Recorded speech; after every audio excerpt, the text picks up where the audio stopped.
Hello everyone, welcome back to my channel. Friends, ఈరోజు వీడియోలో మనం రైల్వే రిక్రూట్మెంట్ బోర్డ్ కండక్ట్ చేస్తున్న వేరియస్ ఎగ్జామ్స్లో యూనిట్స్ అండ్ మెజర్మెంట్స్ అనే టాపిక్ నుంచి మోస్ట్గా రిపీట్ అవుతున్న బిట్స్ని అయితే చూసేద్దాం friends. Let's jump in to the topic. Our first question is, a light year is the unit that is used to measure. Right answer is distance. Friends, first మనం light year అంటే ఏంటో తెలుసుకుందాం. Light year అంటే light travels through the year in a vacuum. ఓకేనా? అది ఎంత light అనేది 1 year పాటు శూన్యంలో ప్రయాణిస్తుంది అనమాట. అది ఎంతలా ప్రయాణిస్తుందంటే 9.4607 ఇంటూ 10⁻12 కిలోమీటర్స్ ప్రయాణిస్తుంది అనమాట. ఇన్ జనరల్గా మనమైతే చిన్న డిస్టెన్స్ని మెజర్ చేయడానికి మిల్లీమీటర్స్, సెంటీమీటర్స్, మీటర్స్, కిలోమీటర్స్ని యూజ్ చేస్తూ ఉంటాం అనమాట, చిన్న డిస్టెన్స్ని మెజర్ చేయడానికి. కానీ వీటికి మించి ఇంకా మెజర్ చేయాలి, పెద్ద డిస్టెన్స్ని మెజర్ చేయాలంటే మనం లైట్ ఇయర్ని తీసుకుంటాం అనమాట. ఓకేనా friends? And the next question is, sound pollution is measured in. Sound pollution జనరల్గా మనం డెసిబల్స్లో మెజర్ చేస్తూ ఉంటాం ఫ్రెండ్స్. చాలా important bit.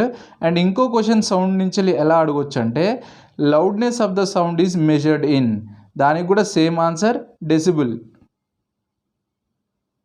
And next question is, 1 kWh is equal to 1 kWh is equal to 3.6 into 10⁻6 joules. ఇది గుర్తుపెట్టుకోండి friend, వాటి మీద numerical problems వస్తాయి. And next question is, 1 horsepower is equal to 746 watts. ఇక్కడ జాగ్రత్తగా చూడాల్సిన విషయం ఏంటంటే, ఆప్షన్ ఏకి సికి కన్ఫ్యూజ్ అవ్వడానికి ఛాన్సెస్ ఎక్కువగా ఉంటాయి. తొందరపడకుండా జాగ్రత్తగా 746 wattsని టిక్ చేసుకోవాలన్నమాట. చాలా ఇంపార్టెంట్ బిట్ ఇది. దాని తర్వాత next question is, atomic radius is measured in. Atomic radius is measured in nanometers. ఎందుకంటే అటామ్ అనేది చాలా చిన్నగా ఉంటుంది కాబట్టి నానోమీటర్స్లో యూజ్ చేస్తాం. And next question is, 1 joule is equals to 1 Newton meter. And next question is, 1 atmospheric pressure.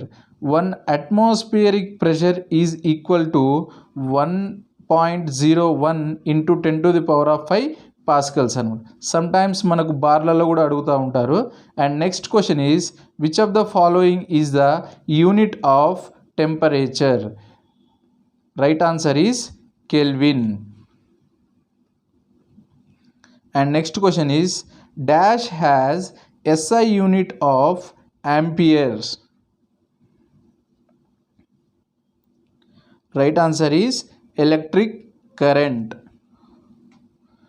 And next question is, what is the SI unit of wavelength? జనరల్గా మనం వేవ్ లెంత్ని మీటర్స్లో కొలుస్తూ ఉంటాం ఫ్రెండ్స్. అండ్ నెక్స్ట్ 11, 12, 13, 14 అనేది numerical questions. ఇవన్నీ కూడాను previous ఎగ్జామ్స్లో వచ్చిన questions. ఇక్కడ నేను అవన్నీ కిలోవాట్ హవర్లో ఇచ్చాను. వాటిని మీరు జౌల్స్లో కన్వర్ట్ చేసి మన కామెంట్ బాక్స్లో అయితే ఆన్సర్స్ని పింక్ చేయండి friend. And please do subscribe and hit like button. Thank you for watching.